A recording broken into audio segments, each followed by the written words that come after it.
What up, though, Proud Nation, and welcome back to another Field Review podcast show where we talk all things Detroit Lions. And you know what? It's Thursday. And what better way to get this show popping than to introduce a new introduction? I hope y'all enjoyed that. I figure I'll give it a shot, see how that worked out, and let me know what y'all think. Man. Listen, people, we got some things that we got to cover. It never ceased to amaze me at the things that I discover and find, and I just enjoy it because football always is like the gift that keeps on giving. That dude says, "Yo, what up?" Says, "Yo, what up, Luke? Listening to Scarface on my block, old school, baby." Oh, I remember that song. That's my track. We got a few things we got to talk about. We got to talk about some roster moves, okay? Some personnel moves and changes that's coming down the pipeline. We got to talk about the culture that's being changed by one Mr. Dan Campbell. We have to talk about, the number one, number two running back position. That's how I'm going to word it. The number one and number two running back position. We got to talk about who's the face of the Lions right now and a host of other things that hopefully I can hit on top of your questions as we get this thing going. They didn't hold me up today at work. Okay. They didn't get me today. Thank you. First things first, people. I want to dive into how can I do this? I'm just going to say it. I really want to dive into the Dan Campbell culture change and his approach to changing the culture. But before we do that, I got to do my roll call. We got Looney Tunes in the building, Antonio Jenkins, James Harrington, that dude live. We got Gary the Rooter, Motown Football, Dr. Pepperoni, Cap Ice Cold, D-Map Zoom, One Pride 40. Make sure I ain't forgetting nobody. And I know people gonna still be trickling in here because I'm a little bit earlier than usual. All right. Luke G. Bottom line view says 2 and 15. Don't make me call Mitch. Now I gotta call him. Damn it! Why does you tell me that? Man, why are my notifications not coming through? I'm on this notification squad, so I should have got that. Okay. But nonetheless, yeah, I'm going to have to call him. I'm going to have to hit him up. See if I can get him on the show. We could talk about it. You got my guy, Eric Shutter up there.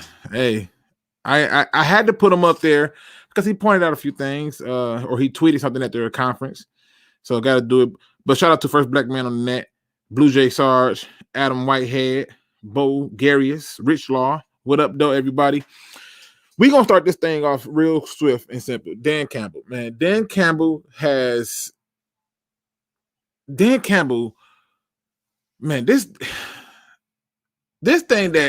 culture that he's changing is something different, okay? Dan Campbell has managed to come in here in 4 months and get more done than the previous head coach of the Lions did in 3 seasons. And it's evident from everything that you see, from the level of competition that he creates to the mindset of the people he brought in to be on the coaching staff. It is bleeding. I mean, bleeding a culture that you can see. It is absolutely amazing to me. I'm stunned. I'm shocked. Just to kind of give you a little bit of what I'm talking about. You look at this idea of competition, right? And so even in this moment of competition, you have a guy who is finding a way to still create the atmosphere that we're playing games on Sunday. Even though we're technically in the off season, people are learning things and stuff. You have already established this. You got all type of people talking crap to each other. And it's not just the talk that I'm looking at. It's the way that they are now strategizing against each other to make the other person better. It's the players who is feeding off of the coaches going back and forth, putting faith in him and stuff. It's almost like you got this perfect dog that you want to sick on somebody, and all you got to say is the magic word. They are having fun. They're doing things so different. And it's the culture change that is happening. Didn't take 3 seasons. Didn't take 2. It's already changed. And it got me to thinking about it more and more when I read the comments of Antoine Randall.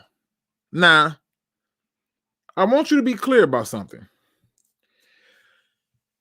Antoine Randall is not the head coach. He's not even the offensive coordinator. He's a position coach. But stay with me. He says you got to gain the trust of the players. Now, this is the most important conversation because when you look at this, it makes me wonder, what the hell did Antoine Randall know that the former head coach didn't? Now, many of you know Antoine Randall won a championship with the Steelers. Y'all know he won one as a offensive assistant on Tampa Bay last year, right? But when they asked him what was the common factor, the one common factor between those 2 Super Bowl winning teams, he said without hesitation that they had the trust of the players. Now, this is beautiful to me because I don't want to make this a bash the old people, show, but I definitely want to make this a reality check for people who think it takes 3 years to change culture. This right here is evident on every front. It just is. It just is. To gain the trust of the players is not saying that, oh, I'm going to make you do it. It's saying that I'm going to find a way to connect with you to get the most out of you because you trust me, right? Now, again, this is just pointed out. He talks about this level of trust. He says, first of all, you got to gain the trust of the players. That's always a big deal. Okay. He says, at the end of the day, that's what it comes down to. Those guys will run through a brick wall for you if they feel like they trust you. If you're on the same page as them, have that open door policy, you're honest with them, that's what players want. Now, I'm going to fast forward in a way to kind of, or go, I'm going to rewind it a little bit. Now, I'm reading this, and I also ran across an article for the Chicago Bears. And it was really basically from the former Bears quarterback, McMahon. You know, that same guy who won the Super Bowl with those 85 Bears, I believe it was. That guy, and he said that when he came to Cleveland, he talked to Bill Belichick, the guy who keeps winning all these Super Bowls that people claim he only won because of like Tom Brady, that guy. Okay. And he says that, he goes to camp and they told him they were going to cut him. And he told him, no, man, take some time off, relax. Everything's going to be fine. It's going to be great. Tell your family to get packed up because we want you here. You're going to be here. You're a part of our future. We're going to do all these things. So he packs up his whole family, McMahon does, and he moves them to the Browns into Ohio. He finds his kids, takes his kids off of Rich Law says bash him, Luke beat and stump him. He takes his kids out of hockey, try to find a hockey team here. He does all these things. And he said he did all of that for them to turn around and not only not pay him, but cut him again. And when they cut him, he had a contract. And he's like, well, where's my money? He talks about how he got into this whole conflict where he literally grabbed the general manager at the time for the Browns by the neck, slammed him against the wall, finally said he got to get out of there and asked for a release, and they did. And on his way out the door, he walked past the room, and he said, hey, it's been fun, guys. I'll see you later. And somebody responded with, hey, did you tell Bill? And his response, and I quote, fuck Bill. Tell him he can kiss my ass. He's a lying piece of shit. Now, I would like to excuse the language, but I got to give it to you in the context that it was given. You know what the problem was? He said, this guy made me trust him. This guy made me believe that I was a part of their plans. He told me that there was no way that I wasn't going to be here, had me uproot my whole family and everything else. And guess what? Guess what? And he says, I got cut. I was shammed. I was on a spiral, and he cannot stand Bill Belichick. And you listen to people like Antoine Randall, who literally sits up here and talks about having that trust. Okay? He says, when I was a player, I didn't want the nonsense to come to me. I wanted to be told straight up what was what, and you building from there. Randall said, I think you start with building relationships as a coach with the players, and then you just grow from there. Let me ask you a question. The last people we had in here, they came in with the attitude of building relationships too. They just had a funny way of going about doing it. Now, this is just one example of the culture change already. There's even quotes from people like Deuce Stanley, who talks about how he's going to get the most out of his players by playing to their strength and letting them know how he's going to utilize them and put them in position to win. It's just bleeding, which brings me to this next point. Who is the face of the Detroit Lions? And so I saw this article where they said that Dan Campbell is the face of the Detroit Lions. And it never dawned on me until I read this article. It never, the light bulb went off when I read it, because at that point I realized that we finally got the face of the Lions to be the right person. The face of any team should never be a player. It just shouldn't. Not in the NFL. Maybe the NBA, cool. NFL, no. The face of a team should be the head coach. It should be the head coach. And it got me to thinking, who is the face of the Lions? And if it's not Dan Campbell, then who? Who? It makes you wonder how far we could have been if we just got it right at the Caldwell. The face of this team, 1,000% is Dan Campbell. We will go and fall as he goes. If he is a good coach, we'll be a good team. If he's a bad coach, we'll be a bad team. If he can't find a way to motivate players, we got problems. The coach is supposed to be the face of this team. I don't have to look at Jared Goff and say he's the face of this team. Nope. I don't got to look at Swift. I don't got to look at Sewell. I don't got to look at Frank or TJ. I don't got to look at nobody on the defense. Not the offensive coordinator, defensive coordinator, none of them. It's the head coach. That's who should be the top person in the face of the team. Who's the face of the New England Patriots? Bill Belichick. Everybody talks about the face of the Chiefs as being Patrick Mahomes. No, it's not. It's Andy Reid.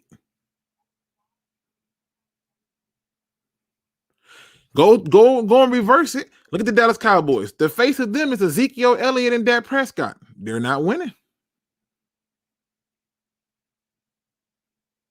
People say, oh, Tom Brady's the face of the Bucs. No, he's not.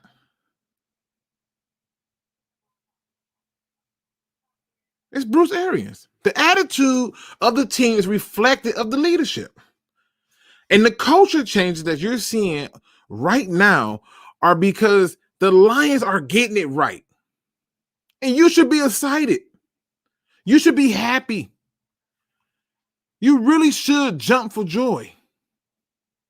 You should be sitting here saying to yourself, damn, it took a while, but we got here. The first part of the destination is to get going on the journey. Now, we've been on this journey for too damn long. But we got here. And now that we are here, you should be excited. You should be happy as hell. You should be ecstatic at what this team has built and become. And it only has started 4 months out. 4 months out, people. That's when they hired him. 4 months out. I don't care about what was offered to Matt Campbell. I don't care about who was first, second, or third choice. What I know is this.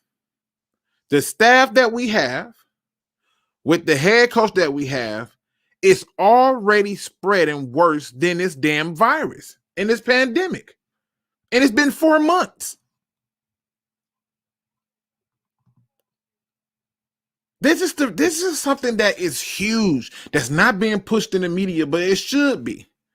The face of the Lions is Dan Campbell. One funky Lion fan says, Gary DeRuler says Dan is going to be the guy that keeps this team focused. That's going to be the difference. Facts. One funky Lion fan says the face of the Cowboys is the owner, Luke. You know what? That's true. Jerry Jones will be the face. It's not the player, though. That's still a problem. It needs to be, and Jerry Jones is not the coach, but it still holds to be true to my point, which is when the face of your team is the actual coach, it's a different ballpark. Okay. But when I saw this, it just never dawned on me. If not Dan Campbell, then Brad Holmes. Brad Holmes can't, the GM can't be the face of this team. They just can't. Somebody got to coach him. Somebody's got to make decisions out there. The GM can take the reins for being the orchestrator of it, but the face of the team needs to start with the person calling the plays, setting the depth chart, putting people in position and stuff like that. That's where it should be at. He's got everybody running around here with this kneecap talk. And I hate to say this, but I'm still going to echo the words of Bob Quin. 9-7 ain't good enough. And since we got 17 games, 9-8 ain't going to be good enough neither. We're trying to do bigger and better things, and I think it has already started here. Now, let me just jump over a little bit because I had to bring that up because I know people are going to say, oh, well, we didn't talk about it, but we did. We got that through. Now, this is the thing that I got to really get into. In a recent interview with Anthony Lynn, he announces that the number one running back would be, drum roll, brrr, bing, Jamal Williams. What do y'all feel about that? Jamal Williams is the number one running back. Now, I sat here a few times and I thought over and over about this, but I got to be honest with you. Depending on how you look at this can go one of three ways. I got perspective for days. Perspective one for me is, okay, by allowing Jamal Williams to be the guy out there out the gate, he literally saved some of the mileage on DeAndre Swift. Another perspective is who cares who's running back number one? They're both going to get the same amount of touches. Another perspective is what the hell do they mean that Jamal Williams is running back number one? We haven't had a training camp, and yet you've already said he's running back number one. My question to you guys is, what side of the spectrum are you on? What perspective are you looking at when you hear that Jamal Williams is your number one running back?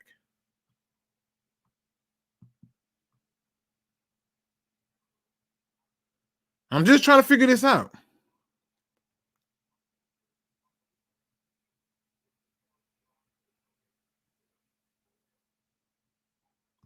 I'm trying to figure this out. When you hear that Williams, a free agent, what side of the perspective are you on? JT says it's probably said that they're going to use it to motivate Swift. Okay. Swift is running back number one. Not according to this article and not according to Anthony Lynn. Anthony Lynn seems to have something different. I'm not sure why he has this feeling, but he do. Here's you want to hit. Let's listen to what he had to say about it, okay? Because I already know how this is going to go down, but I don't know if fans are going to be mad or happy about this.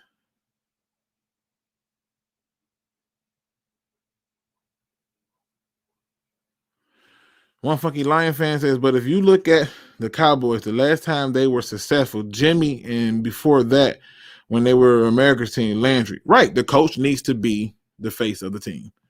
Hands down. Oh, wow, Jamal is the number one running back. Swift is running back number one. I hope Swift ain't injured. Nope, Swift is running back number two. He gives a reason. He gives this reason why he's going this way. Okay. He gives this reason. I don't necessarily agree with this reason. I just know that it's some BS. I'm not.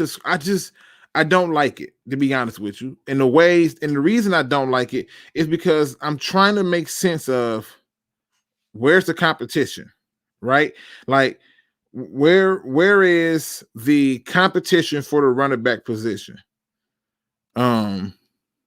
But if he's saying that, that's what it's going to be, then that's what it's going to be. But here's what he says. Now, mind you, running back Jamal Williams was given a 2-year, $6 million deal. $3.25 million of it is guaranteed.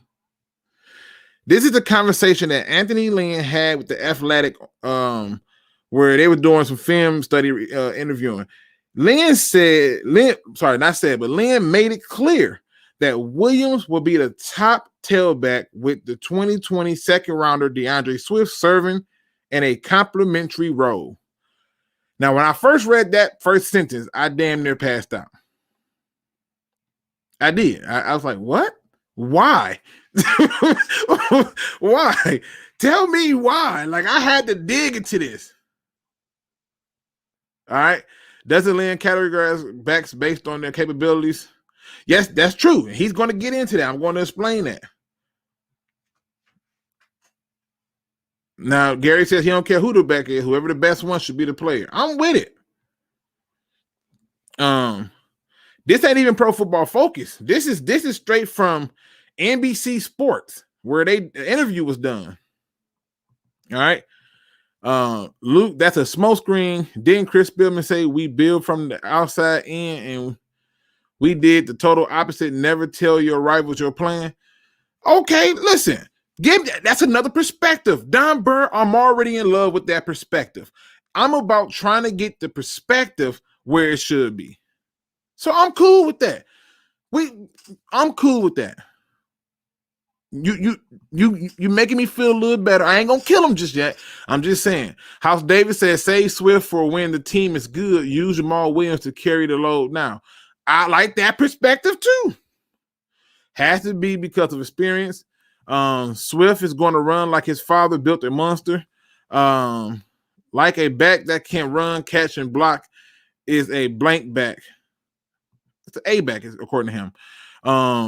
I have to side with the front office, and this is going to put that tortilla shell size chip on the shoulder and also have to trust the process. Okay, listen. I'm glad y'all are finding different perspectives. What's going on, Dre Barnes? All right. Here's the reason, because Jimbo G says, come on with the reason. Now stop playing with me. Okay. He says, Jamal is that. He said, this is what he says. He says, Jamal is what I call a classic A back. Lynn said, I like to break the backs down to A and B. My A backs are normally my bigger backs that can run between the tackles, block. The key word is block. They've been preaching this shit for a long time. We're going to get around to it eventually. All right. But they have to be able to they have to be able to run between the tackles, block, And they're probably a little bit better than a B-back. They can also run the perimeter. I can leave those guys in for all 3 downs. Now, that's the first thing I saw, and I said, you can't do that with Swift? I mean, I'm not saying Swift is the best blocker, but you can't do that with Swift? Seriously. Seriously can't do that with Swift. I'm just going to put it out there. All right. That's the first thing I question about this staff. They must think Swift can handle being the top running back without getting hurt. Okay. We finna find out. He goes on to say, my B-backs come in. He's the guy that sometimes I want to use in space more. He's my speed and space guy. I feel like Jamal would be an outstanding A-back. I like his energy. I like his pad level and the way he runs the football between tackles. Williams has other attributes that Lance find attractive, such as he brings something to the table that some backs don't in this category, Lance said. This man has soft hands, really good ball skills. You can use him in the passing game. I didn't realize until I studied him a little bit more in free agency.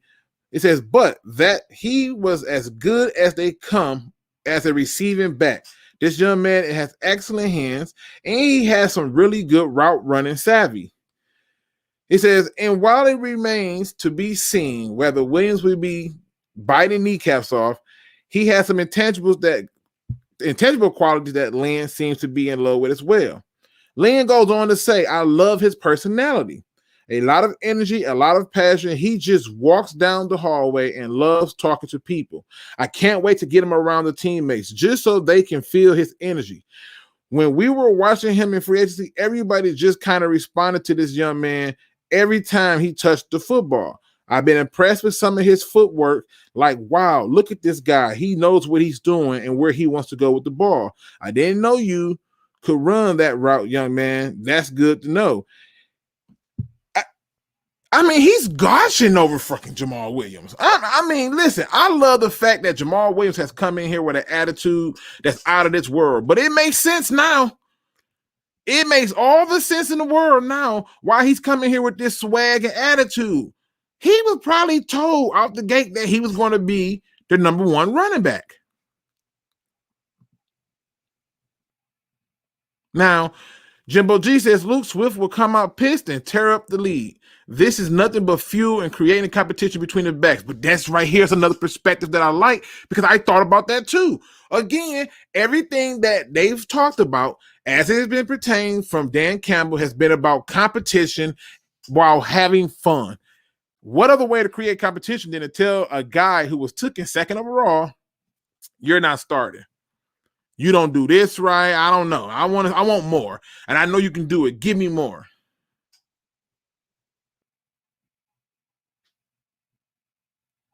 I just find this interesting as hell. I mean, you talking about giving big ups? I mean, he giving big ups. The thing that I also looked at is how can I question him?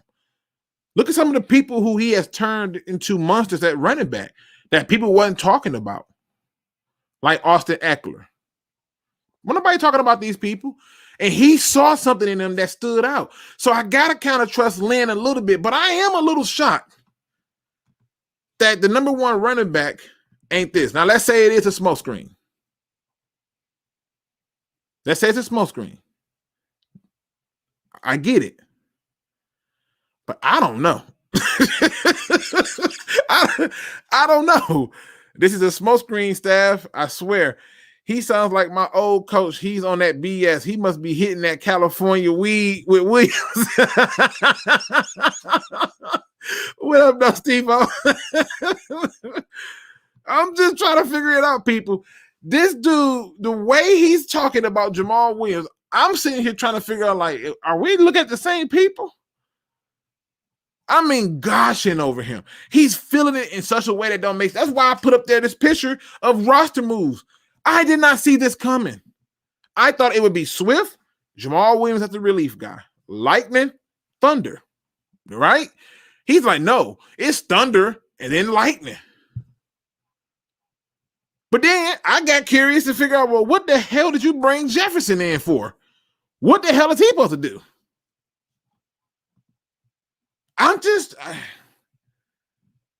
Is it just, I mean, what are your thoughts? You tell me, Pride Nation.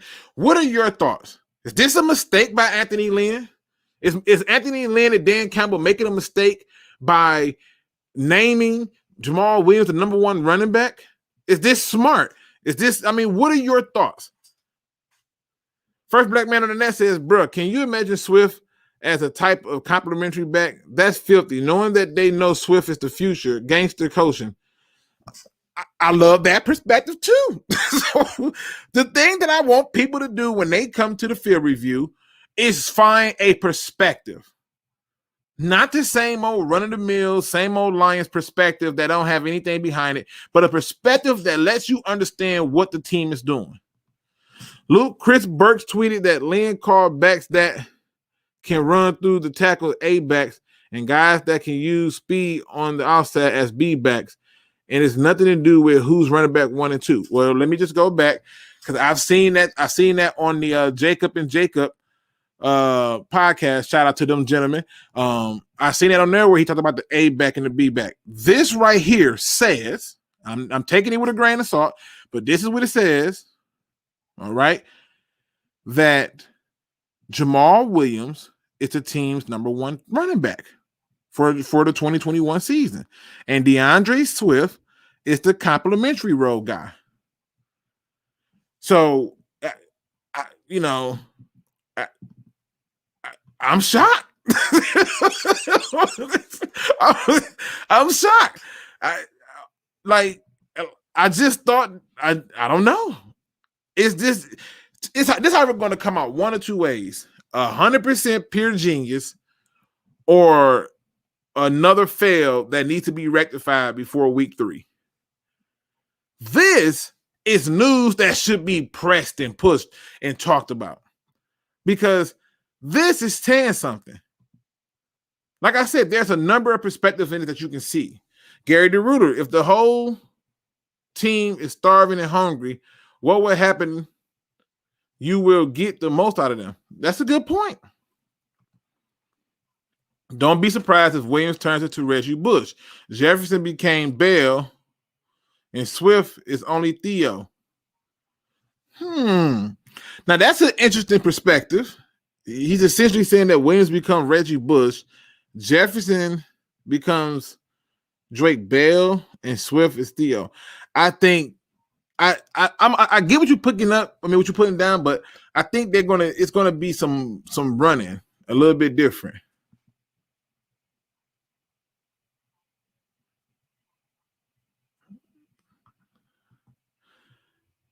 Look at Chris Burke's tweet.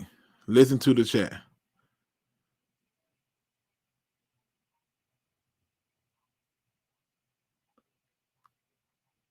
All right. I haven't even got this far down. Let me go and find what y'all want me to see.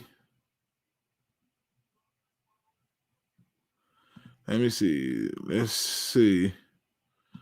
What's going on, Jack Frost? I'm trying to see. I'm gonna find it, y'all. I'm intrigued by this. So they say the words is wrong. Luke so clueless. I'm just reading the article. How am I clueless? I'm simply reading the article from NBC. What is this? NBC Sports. I'm just reading the article. I actually hate this. Luke, can we get Kwame on DSA? Who is Kwame? Let me see. Luke, read the chat. I'm reading the chat. It's a lot of them. I'm going through them. Y'all killing me right now. Let me see.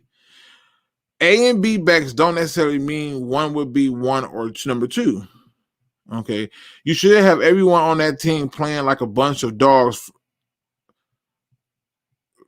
forthing at the mouth when they line up and play. Look, we said something about this staff a few shows ago, how the staff mentally build their attitudes up to do good. I remember that. I remember talking about them, building them up, just getting them up and getting them ready to rock and roll. I'm going down the list. Imagine the game planning for one person and then you get hit with the left hook. I mean, that's a good one. Might be hoping that we go 0-8 and our OC gets fired. I'm not hoping that. I'm not hoping that at all. Luke, they got his words mixed up and tweeted about the mistake on Twitter. Okay. So they got his words mixed up. Well, I'm definitely not going to go and seek it on Twitter. I just saw the article, took my notes based on what I read in that article and said, damn, that's crazy. So if the words are mixed up, cool. If he's sitting there saying that, running back A or running back B doesn't mean who's going to be 1 or who's going to be 2, that's cool. Nonetheless, if that was the case, that would be some BS. But I only want to talk about what does happen. What I do know is this. I know that he talks about running back A and B because he talked about it on Jacob and Jacob podcast. He talked about it on with the show. Damn it, I can't think of that HBO show that they do. The one that we've been trying to make sure that Hard Knocks. The one we trying to make sure the Lions stay away from. Whatever it be, we about to run that harder and be different. That's all we can ask for. That's all I want. I want to be a team that runs. A and B backs are just Lynn's destinations for different backs. It doesn't really have much merit on who is number 1 and who's number 2. I think of Mark Ingram and Elvin Kamara. Even though Ingram was the guy getting the majority of the work between the tackles, Kamara was making the plays on the outside. That's a good way of looking at it. That's a really good way of looking at it in terms of saying, like, if they did go in that route. Again, I never thought of that perspective, but I do appreciate that perspective. Kwame is must-see TV. Who the hell is Kwame? Will somebody enlighten me? Put the link in the chat. Who is Kwame? Deuce Staley back is Jamar. He just likes the Eagles back. Remember, Luke, when you done with the show, go watch Kwame Brown. Kwame Brown for president. Are you talking about the basketball player? Y'all confusing the hell out of me. Who the hell is Kwame Brown? All right, I ain't gonna worry about that. I'll figure it out later. It says, I sent it to the Lions chat and Discord at Luke. Thank you. All right, thank you. A lot of times, when I get on here, I get to going. Let me see. Let's see.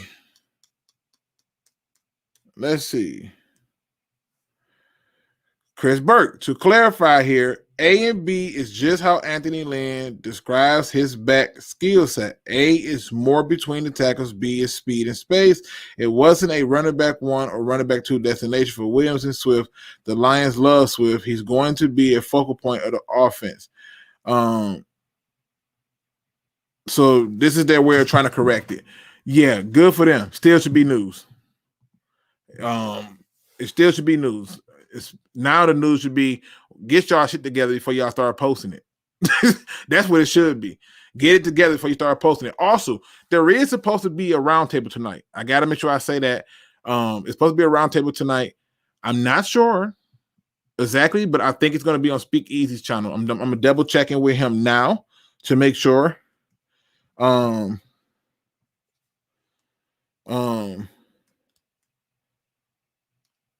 Let me check it real quick.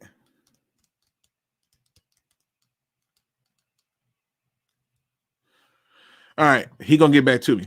Now, I got to get into another piece because this is also part of the roster moves. This came out in the article that I read again, skimmed through it. I said that I like what I saw here, but it was some things in it that I just probably didn't think of. I just didn't. And so basically, what this article was about the defensive line. And I thought it was beautiful. I posted it on my community post, and I talked about it. And hashtag Team Bruce Lee. Oh man. Now, stay with me. Stay with me, people. Y'all got me all over the place laughing at stuff. All right. So I'm sitting up here, and this is what this thing exactly said. This is exactly what it said. It says the Lions obviously going to be at 3-4. They picture, according to the Lions defensive line coach Todd Wash, they picture Trey Flowers playing outside linebacker. And I'm like, I always assumed that it would just be the Okoro brothers because it's more speed. But now it's getting even more intriguing because when I saw that, it says with him playing outside linebacker and playing DN and sub packages, I went, oh, this where we at? This what we doing for real? We really finna do this? Okay. Just really quick, the roundtable will be at 8 p.m. on SpeakEZ channel. So there it is. He just confirmed it with me. Just wanted to make sure I get that information out there and get it all confirmed. So thank God I got that out the way. Now, let me get back to this damn formation because this needs to be talked about. All right. This needs to be talked about. So I'm reading this. I'm reading this and I'm getting excited because it is very, and I mean very rare that we get a chance to see this kind of talk from the Lions where somebody's going to talk about it. He talks about Onwuzurike. He says he feel like in the 3-4 he would be playing DN. And I went, okay, I like how that sound. McNeil would be the nose tackle. I like how that sound. He even said when they do a sub package, Onwuzurike would move inside, which I was like, I like how that sound. McNeil, again, would kind of be a flex in a way, but he also talks about it like this. He says Michael Brockers is going to be the 4-eye, where essentially he's going to be moved around a little bit. McNeil would be the nose tackle. Onwuzurike would be the DN. Okoro would be the outside linebacker. So here's what he's saying the outside linebackers would look like. It would be Romeo Okoro at one outside linebacker, Trey Flowers at the other outside linebacker, Collins and Barnes is your inside linebackers. Your D-line would be McNeil at nose tackle, Brockers at one DN, and Onwuzurike at the other one. Listen, I'm gonna tell y'all the truth. When I read this, I was like, "Yo, is this legit? This is legit. We really talking about this, dude?" My smile went from ear to ear. It went from ear to ear. I was so ecstatic at hearing it. I said, you know what? I just assumed that they were going to leave. Flowers on at the DN spot. But now you get all these options. Like, seriously, you get options now. Because now you can just really move it around. So our front seven sounds better than I damn thought. If your linebackers, let's say, for example, your linebackers is both Okoro brothers, right? Just hypothetically. It's both Okoro brothers. Your inside linebackers is still Barnes and still Collins.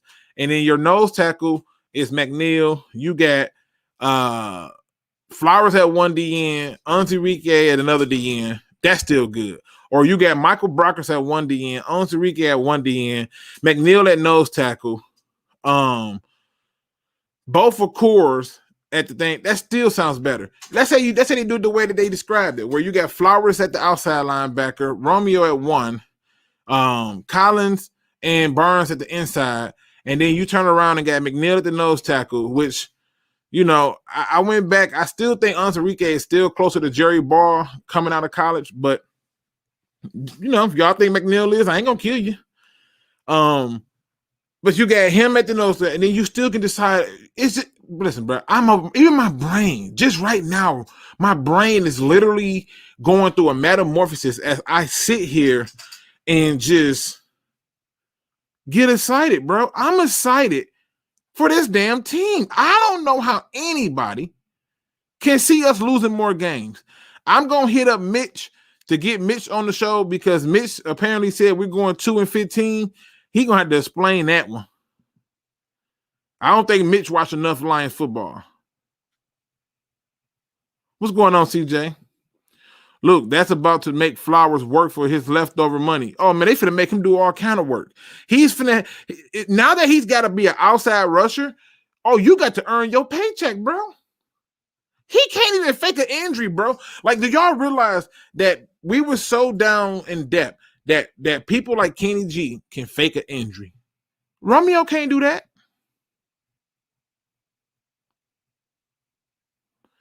One Pride 40 says, dang, so almost all of our rookies will be starting. That's a good thing. If you draft a person in the first and second round, they ass should be starting. I'm more impressed with the fact that, like you said, if all of our rookies are going to be starters, with the exception, I think, of Fitu, whatever his damn name is, Malafalawanu, something like that. What's going on, Kurt? It's legit, Luke. They tired of the defense being garbage, and I agree. SpeakEZ in the building. What up, though? If we could emulate the Sue and Fairley type D line, no. I think this is different.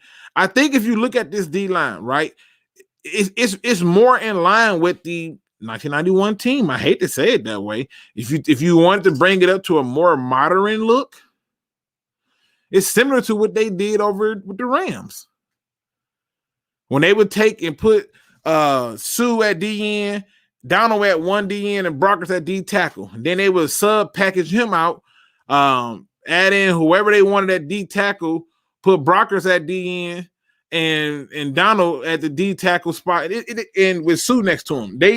We got options. What I'm more impressed with is not only do we have options, we have the ability in those options to just really mix it up. You can't block that. Dude, I'm getting excited. Oh my God, I'm getting excited. That's a good point too, Motown football.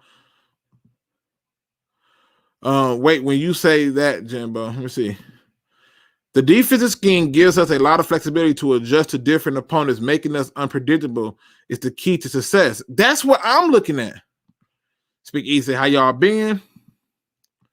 Romeo, an undrafted free agent, and ND and cut from the Giants, both run 3-4. Romeo gets 10 sacks and a 4-3, and we think he can get back to offensive linebacker. You know, we got two Okor brothers. So even if it's Romeo at that one spot, you got options, bro. And it's not a matter of doing that. It's a matter of mixing it up. Like you don't just see with the football team, Chase Young and them just in the one spot. They move around. You look at some of the best defenses and they move their people around. It just is what it is. I get your point though, that why would we believe it's going to be different? I believe it's going to be different because you got other D linemen that can generate pressure. Like Danny Shelton was good for the run, but he's not, he take up space. John Penny seen him take up space. I like that they took up space because it free up linebackers, but you got guys who can get back there, and he should win his one-on-ones more. Where are they going to use Julian Okor? According to this defensive line coach, Ty Wash, Julian Okor will play outside linebacker. That's what they're saying. He's going to be the outside linebacker. So in certain packages, you'll see both Okor brothers out there, whereas more of a speed package on certain downs. This is big news for me. This is the kind of stuff I want to see and talk about. This is what I want to like. This right here is where this team should be at. This is where they should be doing things. To my comment about Luke acting like he be high on ice cream, cake, Kool-Aid, and E-pills. Hashtag exploded ketchup bottle. No, bro. I don't even like tomatoes. So I don't know what you're talking about. Luke, I don't know if you saw it, but they gave Han a lot of praise as well. I did see that. It makes me wonder. I still think he's in trouble.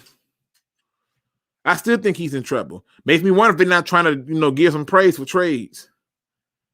This damn team is just so freaking intriguing. It really is. Tonight, I'm making these names a topic. We ain't talking about Bruce Lee, is we? Oh, man. Easy had me rolling. Man, this new regime is going to shake up all the Quin guys, force them out if they can't hang. I don't even think that's what they're trying to do. I think they're trying to say, come in here and be prepared to perform and compete or get the hell out. It's simple. I'm not going to be scheme specific. My scheme specific is going to be the best players play who works within the scheme.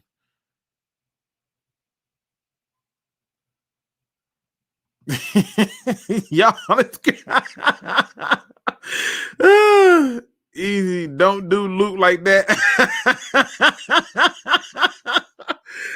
Luke, the more you drink, the more excited you get.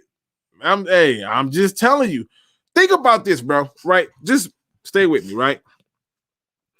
I watched this team use Jelani Tavai and Christian Jones as our spy guy against the Cardinals, as our spy guy against the Raiders, against Patrick Mahomes. Why are we using them guys as spy people? Why? I don't have to see that crap no more. I can literally, bruh, how long? How many seasons went by and we wasn't blitzing? Oh my God, times are changing. We got to be more excited about the changes. This is big. Listen, okay, to put it in a better perspective, if you look at the D-line individually, I'm going to ask a simple question to you in the chat, okay? All right? I'm going to ask a very simple question. Yes or no is the only answer you can give. Do you believe in this Dan Campbell, Aaron Glenn's defense? Do you believe that Romeo Core can win his one-on-one battles? Yes or no? Yes or no? For me, it's a yes. That's the first question. Do you believe in a one-on-one battle he can win it? I got one yes. I got one no. Okay. And we got some more yeses coming in. 2 yeses. Okay. So we getting there.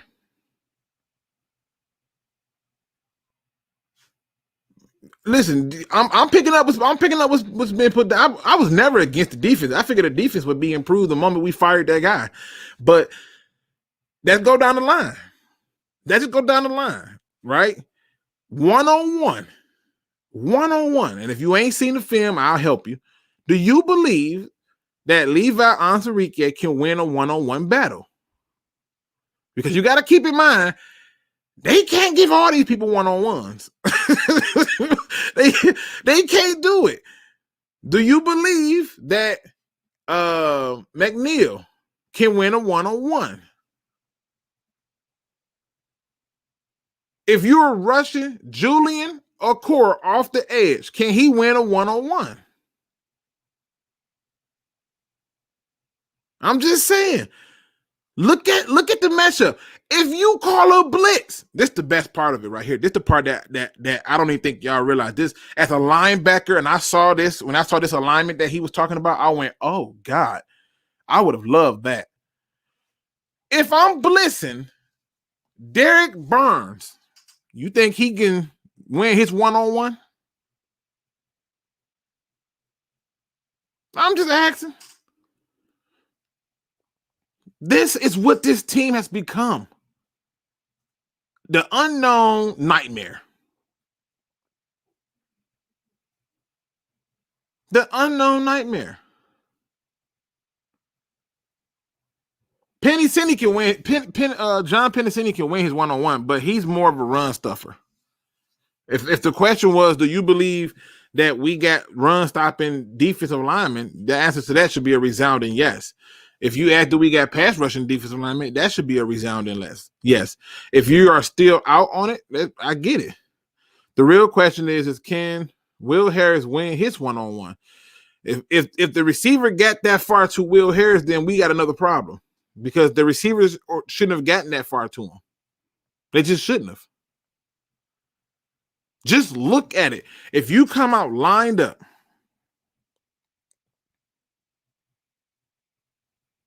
okay, you come lined up, and you telling me that somebody's looking at this front seven, McNeil at nose tackle, over the center, you got to put 2 on him. You just have to. He's good enough to win a one-on-one. He can beat double teams. I'm not acting like he's the second coming of anybody. I'm just telling you, I've seen film where he's done it. Levi, one-on-one, he can win that. Michael Brockers, you believe he can win a one-on-one? I'm just telling you, the matchup nightmares is legit. Dominic Davis says, what up? Made it to the live. What's the topic? Apparently, defensive line coach for the Detroit Lions, Todd Wash, says that Trey Flowers is going to play outside linebacker in the 3-4, and in the sub package, he'll move to DN. Levi would be the starting DN in the 3-4, and in the sub package, he'll move to the inside. McNeil would be the nose tackle who they will flex in between DN in and out. I get it, but he's generally your nose tackle. Brockers is your 4-eye. Okay. Okor is your other outside linebacker. I'm just talking about the alignment, bro. We can literally now set up schemes in ways where if you think we're blitzing and we drop people into coverage, the quarterback you know what? These are the times that I wish I was drunk. This feels too good.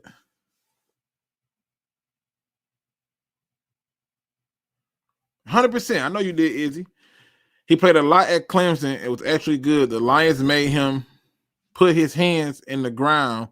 He is not that guy. Roderick Burrell, yes. It's got to be a yes. This team has opportunity now to have some legitimate dogs.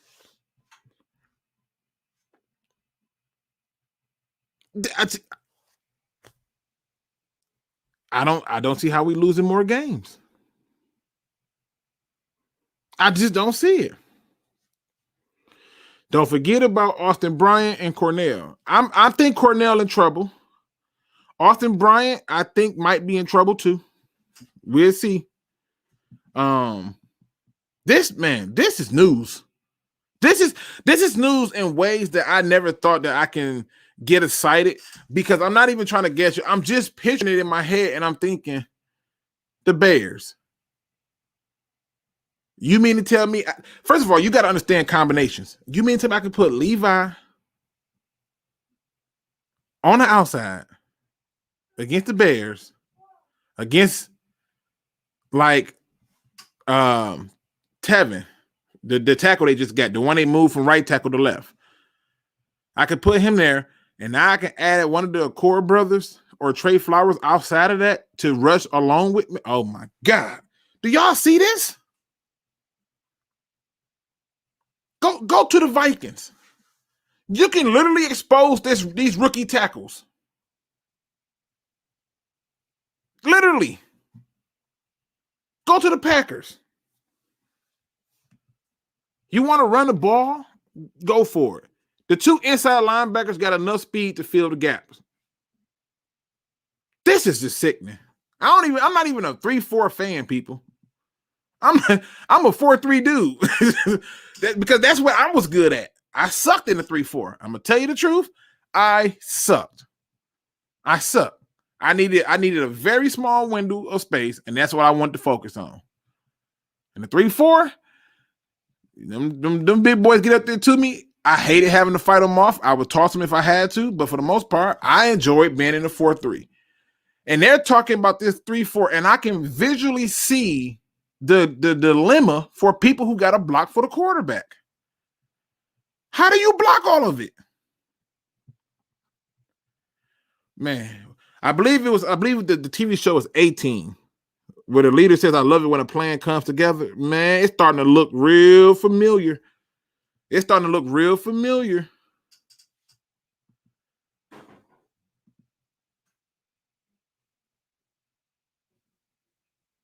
I mean, just beautiful. And listen, we're gonna be talking about this on the round table tonight. I'm not, this today's show not even gonna be long because I gotta get ready for the round table. But God, just think about the matchups, the front seven, people. Everybody said Okuda was a shutdown corner, but they had a front seven. We might actually get to see Okuda's full potential just by having the front. My God, my brain just blew up. How are y'all not excited? What is my likes at? My likes should be at 83. I got 85 people in here. I should have 83 damn likes. This is how excited y'all should be. Where my likes at? Y'all want to tell me that you can't get excited for this team when they're thinking the way that they're thinking? Come on now. I got 31 likes. We can be better than that. We can be better than that.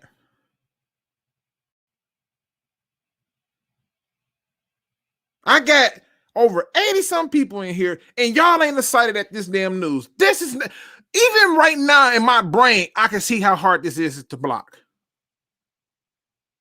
If you just happen to want to blitz, let's say you want to just send 5, which means you essentially, oh my God, this is just, listen, people, stay with me. McNeil, nose tackle. You got, oh my God, okay. You got your McNeil nose tackle, your DNs, left and right, Levy, and hell, Michael Brockers, right? Who the hell cares? And now I'm rushing Trey Flowers and Burns from the linebacker. Oh my God. Y'all, I know we can do better than that. I know we can do better than that. I got my one dislike. I love you too. Whether you like it or don't like it, hit the goddamn thumb up or down. This is the kind of stuff that we as a fan base should be hyped about. We've waited for this. And the last time we had this, we went to the NFC Championship game. They said we didn't have receivers. And we went out and we drafted a receiver in Herman Moore, who I now discovered now that he didn't play early because he couldn't see, because he needed a certain type of glasses and contact lenses, and it had not come. But we know this now. It doesn't matter. They drafted a Willie Green. They went and got Brett Perryman, who was an afterthought from people. This team looks like what we were happy about. Y'all can't get excited for that? When you think about this team and its ability to just exact dysfunction from the front seven, y'all can't get us. I love defense, and this is probably why my whole entire my nipples is hard. That's how excited I am. This is the kind of stuff that gets my brain going, where I can sit here and everybody gonna say, but that's on paper, Luke. I don't give a care. When I was a kid, I made my first airplane. Damn it, it was simple, but it flew, and I was the shit. I'm telling you right now, you should be excited. I should have more than 54 thumbs up with almost 90 people up in here, because there is something going on that's different, and it's trickling down from the head coach, who is the face of this team, as he should be. Y'all missing it. Y'all missing it. I see what's going on now. See, y'all so stuck in just being okay with average that now you can't even picture the possibilities. But Gary said that one hit dislike is on easy video. I'm just saying. Sheila said Charles Harris. I forgot about Charles Harris. Damn. Oh, Jesus. Y'all stop. Listen, y'all trying to have me OD. Stop giving me stuff. Stop giving. They literally can cut people and I still see a vision. This is nuts. This is nuts. I have no clue how okay, let me bring it back. She did say he got one assignment, go after the quarterback. So I can now just let him. Oh my God. Y'all not listening. Y'all not paying attention.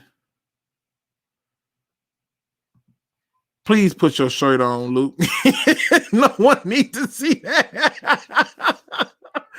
I'm just telling you right now. If you just think about the matchups, seriously, just think about the matchups. You know what? Let me go look at our goddamn schedule. Just one time for the one time. Just one time for the one time. I just want to see it one time. How does the freaking... Okay. We're not favored in no games. Vegas ain't stupid. How does the 49ers block that? Seriously. Baltimore don't have the two outside edge guys. I know they brought in Villanueva, whatever his damn name is, Villanova, what I forgot him. That's not enough to stop what we are. Boy, you have player coaches that are making moves, bringing in former players who are coaching, making more moves, and they're learning. Oh my God. Y'all, you know what? Let me, you know what? Yeah, y'all not where I'm at. Y'all not where I'm at. That excitement in y'all voice. Y'all not where I'm at. The numbers on this video tell me y'all not where I'm at. Just look at this defense. Now, just think about it. Matter of fact, where the hell that article at? I got to find it now. I got to go back to the article. I got to go back. It's the only thing I can do. I just want y'all to visualize this. I want y'all to see it for what I see. Okay? This is nuts. This let me see. Hold on. Where is it at?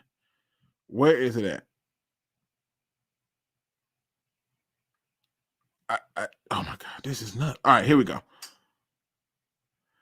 I found this article. I got to do a share screen. I want y'all to see the vision that I'm looking at. I want y'all to be in the midst of the vision. And then I want you to flip that and go and look at the offense. Look at what Anthony Lynn has done as an offensive coordinator and a head coach.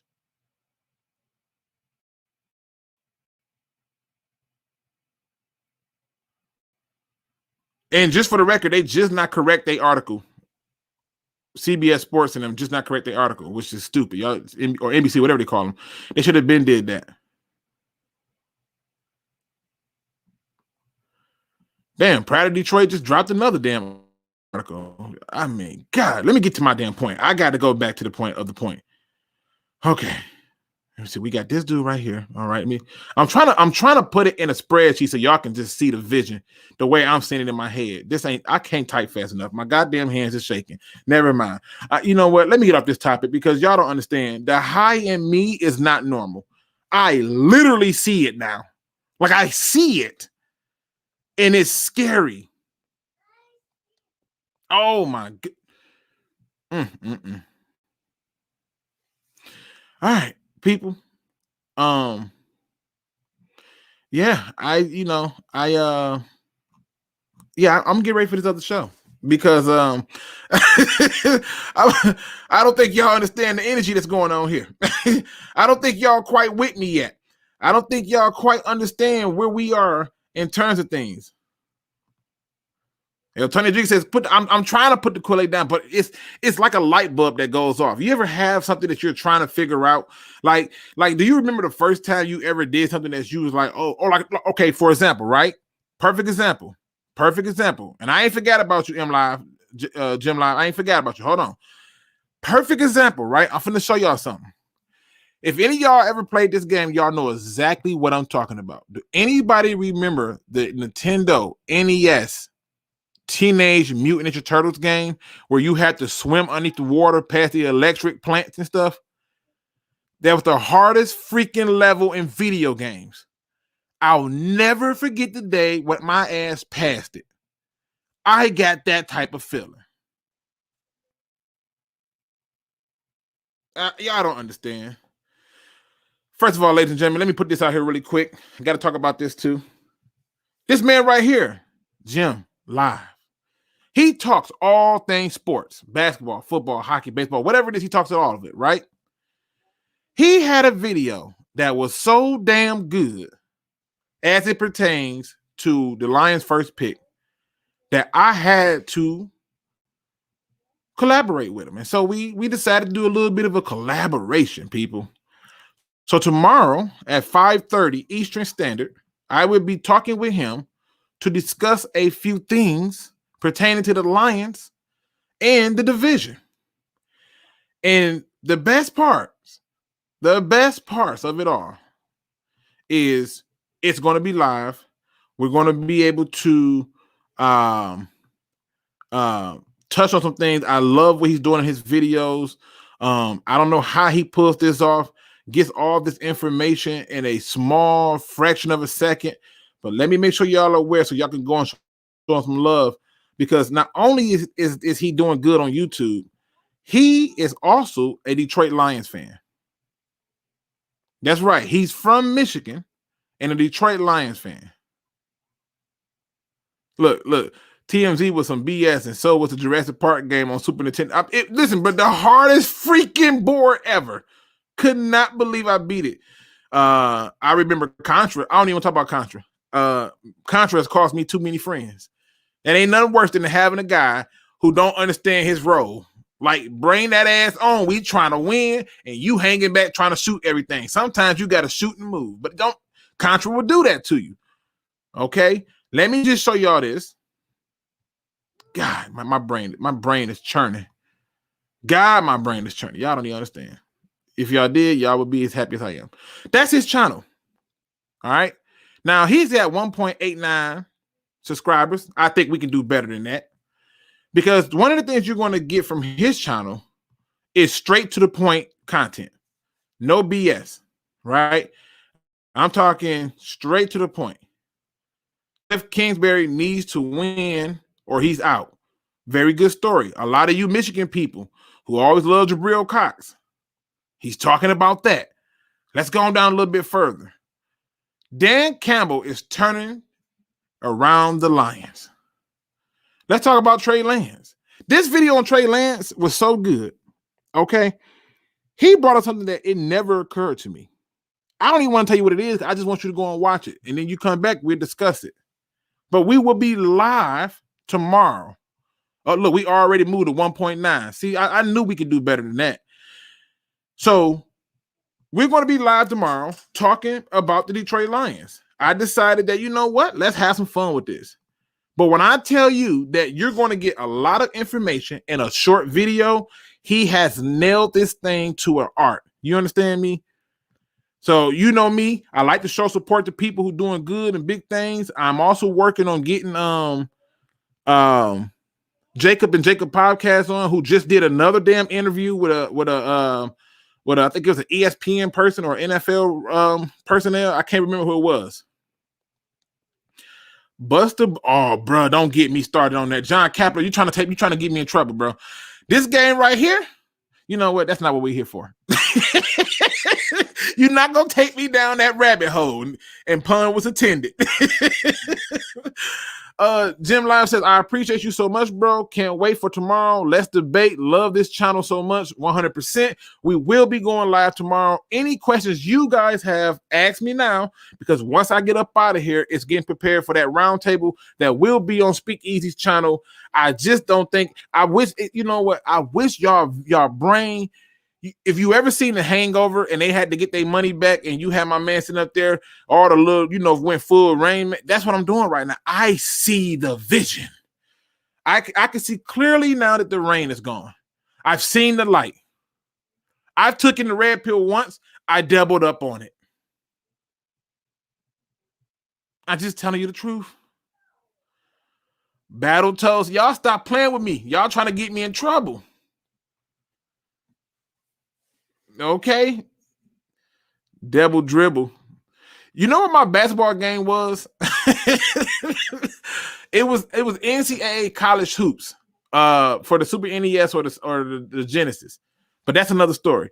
Any questions y'all got, let's get it, man. Pop them in the chat. Let's knock a few questions out, and then I'm gonna give y'all a positive quote. Get up out of here and get ready for the show. This from Don Burr, JEMLIVE. You got dope channel, bro. I don't know about the last Rams video. Just kidding. The roundtable link. The roundtable link is it's on SpeakEZ channel. That is linked in the description. Also, I got new intros. I'm gonna put it back on for people who missed it. Y'all let me know what y'all think of my new intro. It's not super new, just something I played around with it. Here it is. Welcome back, welcome back, welcome back. Welcome back. Welcome back. Welcome back.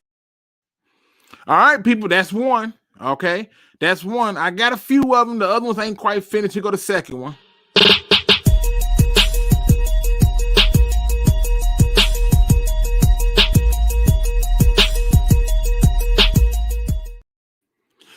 Again, that's it right there, man. We will be live tomorrow with my man JEMLIVE right there, who is doing a lot of, man, I don't know how he's getting all that information into that little bitty video of time. I just it's a skill. It's a skill. He's almost like a demon. I don't know how he's doing it. Okay. You know how you see those little videos where they be like, they're never going to know. No one's going to know. Yeah, it's that type of thing going on, man. Let me get to y'all questions. All right. Luke, the second one. Okay, y'all like the second one. Okay, I'm gonna roll with the second one then. I'm gonna play around. I'm gonna play around the other two I'm working on, but the second one. So I'm gonna rock with that one. I appreciate the feedback. The second one was fire. Okay, look, see, that's what I need. I need this positive feedback. Luke, are you taking the over or under of 60 quarterback pressures from the defense this year? Over. I'm taking the over. I can see it. I can see this. The only thing that derails that is injury. Fingers crossed. I do. I like the college shoots even more than I like the NBA jams. I thought NBA jams was dope. I knew all the codes and everything. Let me see. Let me see what I see. Let me see what I'm missing. Let me make sure I ain't missing nothing. Luke, he's on fire. NBA jams, nice intros, appreciate it. First one, straight funky, bro. Let me see. Welcome back, Carter. Classic. Hey, that welcome back is actually Mace Harlem World. Not sorry, no, that was actually Mace where he did the when he came back from being a preacher and that was his first album. Let me see. Let me get a question. Luke, where you think our defense is going to rank next season? You had to guess. If you had to guess, I'm gonna be honest. If the front seven is, God, this front seven got my brain working right now. If the front seven is what I'm thinking it is, we're going to go from dead last to in the teens, somewhere in the teens. Maybe that's 19 to 15, somewhere in there. I can see a huge jump just off the front seven being better. Lions fan 40. How many sacks will we get as a team?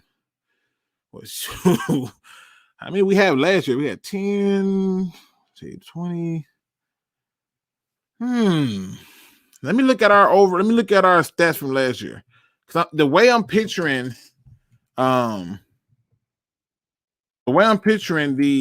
this front seven, man. This is, this is crazy. The way I'm picturing this got my brain thinking, oh, no, this can't be right. Is this right? All we had was 38 sacks? God. Oh, my God. That's it? All we had was bruh. Okay, I'm just going to be honest with you. I think we get closer to 50. I think we're going to get a lot of pressure. I really do. I I really do believe that we're going to get a lot of pressure. Luke on that Jimbo G train. What up? Yeah. I'm joining you.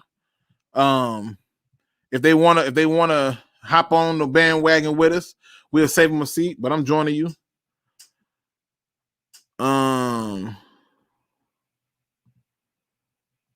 Let's see. Can't wait to knock Mahomes into the stands. I don't think we play Kansas City this year unless we get to Super Bowl. So if you're telling us that we both get to a Super Bowl, then I'm with you. We got to give respect to Sheila for making this front office and the coach transparent and collaborative. We do. It's one of the reasons that I got laughed at and talked about when I got hyped about Sheila being named the owner, and everybody else was like, same old Lions, same owner. I was like, okay. Let me see. Welcome back, Carter. That's a 70s comedy from John Travolta. I can see clearly now the rain is gone. That's the truth. I can see it. What time does the roundtable start? 8 p.m. tonight. 8 p.m. Eastern tonight, the roundtable starts. No injuries. We're good. I've been saying that's huge jump on defense coming. Sacks don't matter. Hurries and turnovers. Very good point. First black man on the net. Who wins in touchdowns at running back, Swift or Williams? I think Swift, because he's going to be given more opportunities with the pass game. But there's going to be a lot of two-back systems going on, so this is going to be intriguing in and of itself. Pressures turn into sacks. Let's see. I thought we only had like 20-something last year, 38. So, if sacks don't matter, then Patricia's defense is good. Is it not? That's not what he's saying. What he's saying is when you're getting pressure and you're getting turnovers, those are things that change the game. So when you look at like the Super Bowl, the Bucs didn't always get a sack on Patrick Mahomes, but they pressure and flustered him so damn much that it affected the way that the game was played. And then they were getting turnovers after a while from that happening. I will agree, Lamar Jackson is in for a rough day against the line. Bro, if that game was later, I'd be thinking different. But earlier, it's not enough film on him. Sheila the Mob helped this team out big. Let's see. Oh, man, it's going to be crazy. Y'all got me out here, man. Y'all got me out here. You know what? Y'all going to get me in trouble. Luke Sogard rotation is dead. Yeah, I think that's done. Thank God. I think that's done. This whole rotating, unless somebody's hurt, you're not going to see a rotation like that. Sorry. We will make the quarterbacks turn the ball over multiple times. Luke, you had a big bowl of Lions this morning, huh? Not a big bowl. It was medium, but I made sure that I put a whole lot of hopium in it, and then I sprinkled a little bit of Kool-Aid and followed that up with a little bit of reality and red pills for being woke about it. You know, just having a little fun with it. I'm telling you, when you can visually see the possibilities, it's scary, dude. It's scary. You know, it's almost like if you are into the stock market, if you are into the stock market and you make an investment on something, let's say you took your first $100 and you put it on something that was costing you maybe like 50 cents a share, and it shot up to 3,500 a share. You're gonna go nuts off of that because now you can see the potential as it starts to grow. So yeah, will Swift be a top 32 running back by PFF at the end of the season? Man, F PFF. I'm sorry. Thank you, Luke. Football 101. 100%. All right. Let me Steelers led with 56. So we gon' then that's what we gonna get it. That's what we're gonna get. We're gonna be at least 50. We're gonna be a part of a team that gets it done. You know, and the best part is I don't think we got the blitz to do it. Now, last few things before I get up out of here. Got a few things I got to do. A little house meal. Roundtable, 8 p.m. SpeakEZ Sports channel. It is linked in the description. Click on the link and come join us as we talk about these Lions topics. I'm pretty sure I'm going to piss off a lot of my fellow DSA members, but it has to happen. Once the light went off, the light went off. You understand? All right. Secondly, tomorrow, 5:30, I will be going live with this beautiful gym here. JEMLIVE. We'll be talking everything Detroit Lions and NFC North. And a host of other different topics. So get ready for that. All right. So you don't want to miss that. That is going to be some fun stuff. All right. And then last but not least, I want to thank you all who came into the chat with me, spent time with me, corrected me, and still been supportive with me, man. It does mean a lot. Especially when we can talk football. It's not a lot that goes on in the media. So I do my best to give you content from a different perspective and to get us all thinking. So just putting it out there. Better hope Goff don't turn the ball over. He loves to do that. Okay. Okay. Pro Football. It's funny because Pro Football Focus, they just did a regrading. They did a regrade on the Lions draft, and then they also, like I said, they did the quarterbacks. And I find it funny that all of a sudden now they want to give Matthew Stafford some love. Let you know how much of a black hole that the Lions organization was for players, because it seemed like the moment people left them, they got recognized, and when they was here, they wasn't getting recognized. But that's Pro Football Focus for you. We can't concern ourselves with the stupid, okay? We just can't. People, you know it. It's that time where we get those positive quotes, okay? You know, I'm trying to, it's funny. I had 2 quotes, and I was trying to figure out how to merge the 2 quotes, and it just didn't quite come together the way I wanted it to be. And so I decided to just leave it to the 1 quote. Today's positive quote comes from the internet because I'm not quite sure who said it, but I love it. It says, "Don't forget that you're a human. It's okay to have a meltdown. Just don't unpack and live there. Cry it out, then refocus, and then get your head together and do it all over again." I'm going to repeat it again. Don't forget that you are human. It's okay to have a meltdown. Just don't unpack and live there. Cry it out, refocus, get your head together, and do it all over again. I think some of us right now are stuck in our heads on a lot of things in life. And I think at this point, we are literally sitting up here trying to figure out what's the next move. Some of us is dealing with some hardship and need a distraction. Some of us is looking for jobs. Some of us is not sure where our next meal is going to come from. It's okay to express those emotions. It's okay to cry about the downs and the ups, and even the times where you're not so sure what's going on. What is not okay is for you to live in it.